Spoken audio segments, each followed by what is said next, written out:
Hey, so this is kind of an ad hoc video, but I really needed to make it because if you've been paying attention to what's going on in the news regarding AI, this is huge. So there is a saga between Anthropic Claude and the Department of War. And I'm going to give my take on why I stand with Anthropic and what it means for all of us. And if you don't yet know me, my name is Kimberly Inez Mays. I pretty much demystify AI, make it simple for everybody. Pretty much that, some other things, but let's get into it. So the topic of the week and the big hot topic of the weekend is that the Department of War has designated Anthropic as a supply chain risk, meaning that they are now removing all usage of Anthropic's Claude's models or Anthropic's models from Department of War, Department of Defense. And that's kind of an unfair designation because Anthropic merely said that they do not want their models, their frontier models, to be used for mass surveillance and autonomous weapons. And what that means is that they determine that their own models that they have built are not yet suited and not yet ready for those purposes. Now, why is this important? Because I think unlike other types of tools, AI is fairly new, right? Well, it's not new, it's been around for decades, but the usage of these models are very new. It's rapidly evolving, rapidly developing, and what Anthropic said, they put a line in the sand and they said, these models are not yet ready for this type of use. And therefore, whole big fallout with the Department of War, so that Anthropic's now labeled as a supply chain risk. Now what has happened is OpenAI posted right after that, or first they said that they stand with Anthropic, but then they made a post that said, okay, well, now they've struck a deal with the Department of War, and Department of War agrees to abide by their guidelines, yada, yada, yada. And so a lot of people are now making the switch from OpenAI's ChatGPT to Anthropic's Claude, and myself being one of them. And it's a little sad because I've been with OpenAI since 3.5. I've done all my demonstrations on it. All of my courses and trainings have been using that model to pretty much demonstrate different use cases. I've done workshops, hours-long workshops on doing custom GPTs and on how to create multiple pieces of content. So I invested a lot of time and resources with ChatGPT. But I've always said that I've been very platform agnostic, which means that if you're looking to do something, you can use multiple systems to do it so that you're never locked into one particular tool. And that has been the case since I've bounced around using various CRMs because I have 20 years in marketing technology experience to know that, yes, there are always new products on the market that can do it all, right? But you need to align yourself with companies that adhere to its values. And nothing is more important than a company adhering to its values in the realm of artificial intelligence. And I gave some examples.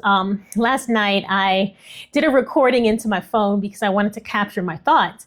So there have been a lot of usage of AI that have been kind of controversial. Mass surveillance, for example, right?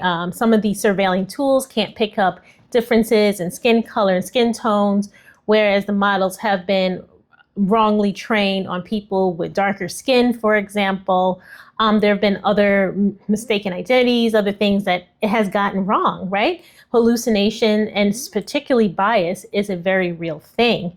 And so while I am not the expert on all things AI, right? Because I'm pretty sure Anthropic has hired people that are way smarter and way more knowledgeable than me. If they say it's not ready, I am inclined to believe them. If it's not ready for mass surveillance, if it's not ready for autonomous weapons, then I believe them. I take them at their word for it, right? They built the model.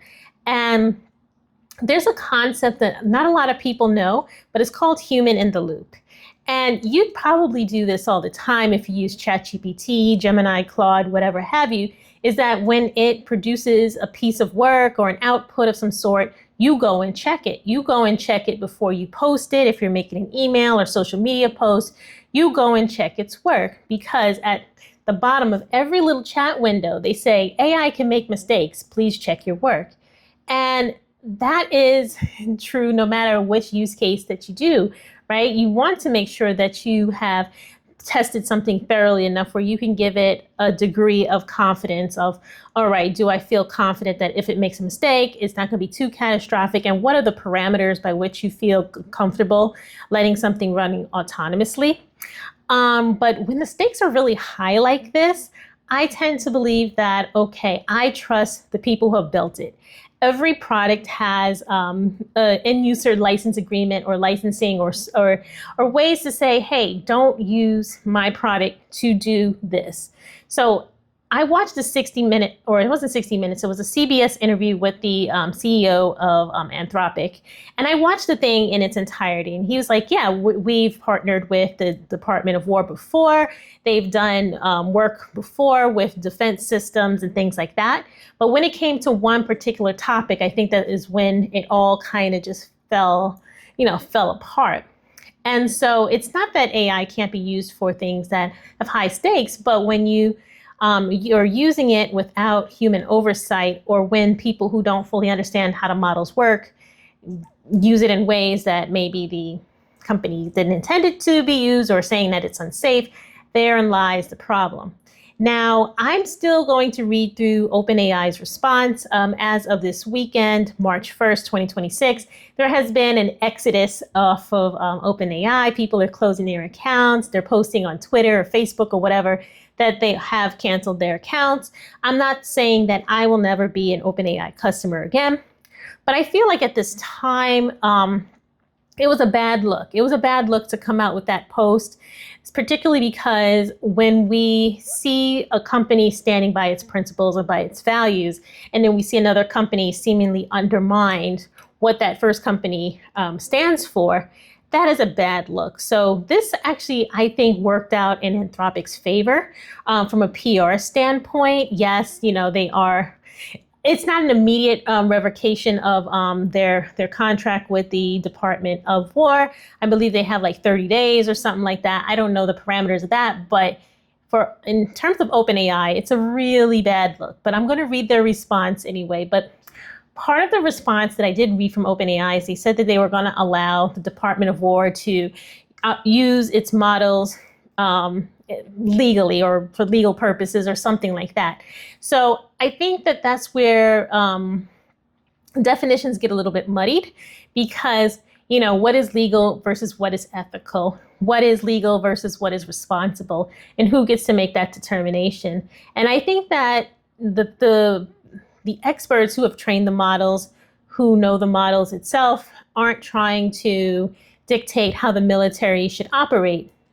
They can't.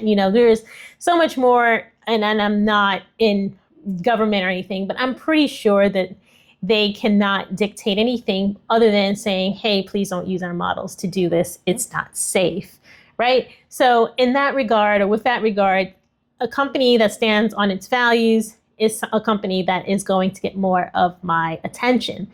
So therefore, I had planned a whole bunch of content for the week. I'm just going to replay some of the other content that I've created. So if you want, you can look at some of the other things I have made. Even if I am using ChatGPT, everything that I've done on ChatGPT, you can somehow replicate that in either Claude or Gemini or even Copilot too. So whatever model you use, you can use a lot of these techniques. Now, will they all work the same way? No, because models are getting better and better and better and better. And then, there's agentic products that are coming out like at rapid speed, right? I don't have access to Perplexity Computer yet, but I do have access to like Claude Cowork, for example. So I can do some demos on that. I can do some demos on how to use MCPs, connecting your different platforms. I can also go over Claude Code. So there is a lot in the Anthropic ecosystem that I can make content around, that I'm eager to, because I think from a post that I made on Facebook that a lot of people didn't even know Claude exists or Claude was an option. So Claude is definitely an option. Gemini is an option. OpenAI is actually an option if that's what you choose to do. I'm not telling you what to do. And I never told anybody what to use or what products to use. I say use what makes sense for you, right? But a lot of these products, they're priced low at like $20 for the lowest tier, and about, I think, about somewhere $150 to $200 for the max version or the enterprise version, not enterprise, the max version or whatever. So your switching costs are actually pretty low at this point, right? Because these companies are in constant competition, not only for government contracts, but for consumers like us. And I say as a consumer, you do have a power, you do have the power to put your money where you value. According to your value. I was going to say put your money where your mouth is, but that doesn't really make sense, does it?